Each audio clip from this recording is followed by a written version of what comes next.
اور ہم نے ہر انسان کے اعمال نامے کو بصورت کتاب اس کے گلے میں لٹکا دیا ہے، اور قیامت کے روز وہ کتاب اسے نکال دکھائیں گے جسے وہ کھلا ہوا دیکھے گا۔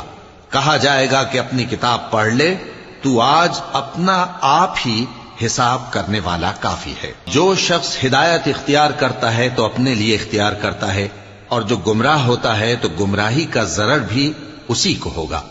اور کوئی شخص کسی دوسرے کا بوجھ نہیں اٹھائے گا، اور جب تک ہم پیغمبر نہ بھیج لیں عذاب نہیں دیا کرتے۔ اور جب ہمارا ارادہ کسی بستی کے ہلاک کرنے کا ہوا تو وہاں کے آسودہ لوگوں کو فواحش پر مامور کر دیا، تو وہ نافرمانیاں کرتے رہے،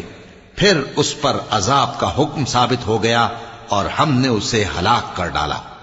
اور ہم نے نوح کے بعد بہت سی امتوں کو ہلاک کر ڈالا، اور تمہارا پروردگار اپنے بندوں کے گناہوں کو جاننے اور دیکھنے والا کافی ہے۔